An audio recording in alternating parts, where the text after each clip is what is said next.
Intégral Bourse, l'émission 100% Bourse. 11h40, comme tous les jours, à cette heure-ci, on met les points sur les i. Avec Olivier Delamarche, comme chaque mardi. Bonjour Olivier. Bonjour. Olivier Delamarche, associé et gérant de Platinum Gestion. À l'instant, on est à 1 point des 4100 points. Les marchés montent, malgré le chômage américain qui est tombé vendredi. Chiffre très mitigé. Et pour vous, ils sont carrément mauvais. Alors ce matin, vous voulez mettre les points sur le i et ramener tout le monde à la raison, Olivier. Non, mais ils sont pas mitigés. Tout le monde, visiblement, a cherché tout le week-end 4100 points à l'instant. À nous faire avaler que ils étaient bons. Ils sont pas bons. Ils sont pas bons. Vous aviez, on s'aperçoit que les chiffres ont été truqués pendant toute l'année 2010, puisqu'il y a 215 000 créations d'emplois qui en fait n'ont jamais existé. C'est dans le rapport, il suffit de le lire. Personne ne le lit. C'est vrai que c'est fatigant, mais enfin tout de même, personne ne lit ce rapport sur l'emploi. Il y a plus de 100 pages. C'est vrai que c'est casse-pied, mais ceci dit, on y trouve des informations intéressantes. Donc 215 000 emplois qui n'ont pas été créés, alors que ça avait été annoncé comme fait. Vous avez simplement la descente de 9,6 ou 9,5 à 9, qui est due simplement à la sortie de la population active de 2 600 000 personnes. Bon, elles ont disparu. Et on vous sort un chiffre de 9, non ajusté, ça fait 9,8. Donc ça n'a pas bougé, ça a même une tendance à remonter. Donc je vois pas où on peut trouver des motifs de satisfaction là-dedans. Le chiffre communiqué par la Fed, c'est pas moi qui l'invente, qui est le chiffre du chômage global, c'est-à-dire contenant même ceux qui sont sortis du processus d'indemnisation, il est de 17,3%. 17,3% de chômeurs aux États-Unis. Mais Olivier, on a la durée du chômage qui s'allonge, qui s'accroît de façon importante. On est bien au-delà aujourd'hui des 27 semaines. On est à 36,9 semaines de moyenne de durée de chômage. Je vous rappelle qu'à partir de 27 semaines, les gens ne sont plus indemnisés. D'accord ? Donc vous avez tout ça qui fait que je vois pas très bien où on peut trouver là-dedans des motifs de se réjouir et les motifs et surtout de venir dire après il faut jouer, comme j'ai vu dans la tribune ce matin, il faut jouer la consommation, il faut jouer la baisse du chômage aux États-Unis.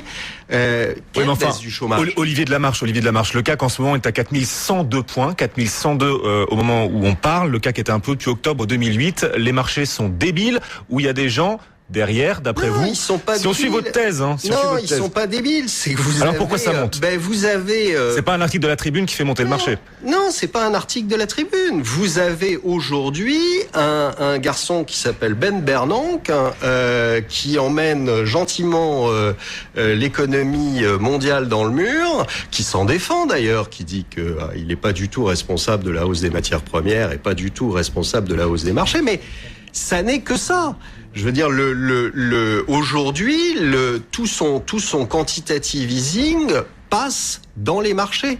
Et vous avez des marchés qui, en dehors de ça, n'ont pas grand intérêt. Je ne sais pas si vous avez regardé les volumes aux États-Unis, mais ils sont au plus bas des plus bas. Ils sont beaucoup plus faibles qu'en Europe. Vous êtes en dessous de 700 millions de titres par jour. D'accord ? Un volume normal aux États-Unis, c'est 1,4 milliard, 1,5 milliard. Là, vous êtes en dessous de 700. Donc c'est pas très compliqué de manipuler un marché comme ça. Pendant ce temps-là, vous avez Bernanke qui manipule le marché. Bernanke manipule le marché, c'est ce que. Mais Bernanke, oui, c'est un terroriste économique. Bernanke. Ah oui, carrément. C'est un type qui aujourd'hui n'a qu'une seule idée en tête, c'est faire monter le marché parce que ça lui permet. Je pense que c'est le calcul. 1, de continuer à prendre un petit peu d'argent pour les banques. Et 2, ça permet de restaurer une confiance qui a du mal à se restaurer puisque on voit que l'immobilier ne repart pas. Or, au départ, c'était bien ce qu'il avait dit. Il avait dit, je mets des sous dans le système pour faire remonter l'immobilier, pour maintenir les taux bas. Échec de la remontée de l'immobilier, échec du maintien des taux bas. Je voulais que je vous rappelle, le 30 ans, il était 4,75. Il n'a jamais été aussi haut. Mais ça, c'est parce qu'on anticipe la croissance, justement. Mais non, c'est pas parce qu'on anticipe la croissance. Faut arrêter les bêtises 2 minutes. Les taux grecs, qui sont à 15% aussi parce qu'ils anticipent de la croissance. Non, il y a un moment où vous êtes tellement endetté que les taux y montent. Et parce que aussi, vous avez des anticipations d'inflation, parce que au bout d'un moment, oui, mais vous, il y a encore il va falloir répercuter les prix des matières premières et l'augmentation des coûts, parce que de toute façon. Mais il y a quelques mois, Olivier Delamarche, vous étiez sur de la déflation. Oui, parce qu'on y était en déflation. Et maintenant, c'est là, visiblement, tout l'argent est parti dans les matières premières, et aujourd'hui, vous avez des entreprises qui ont des coûts qui augmentent. Alors, 2 solutions. Soit ils réduisent leur marge, soit ils augmentent leur prix de vente. S'ils augmentent leur prix de vente pour conserver leur marge, et ben à ce moment-là, vous aurez de l'inflation. Il faudra pas nous faire avaler que vous avez 1 ou 1,5 ou 2% d'inflation. Là, vous aurez forcément plus d'inflation, parce que sinon vous le retrouverez dans les marges. C'est des vases communicants. Vous pouvez pas jouer à chaque fois en vous disant je vais avoir le beurre, l'argent du beurre, et on sait ce que c'est de la fermière. Donc vous pouvez pas. C'est forcément vous retrouvez les équilibres restent les mêmes. Donc, si vous appuyez sur un plateau, le deuxième plateau s'élève. Donc, vous ne pouvez pas, sans arrêt, manipuler, injecter de l'argent, créer des bulles et ne jamais en payer les conséquences. Olivier. Alors, le marché, il fait ce qu'il veut pendant ce temps-là. Peu importe.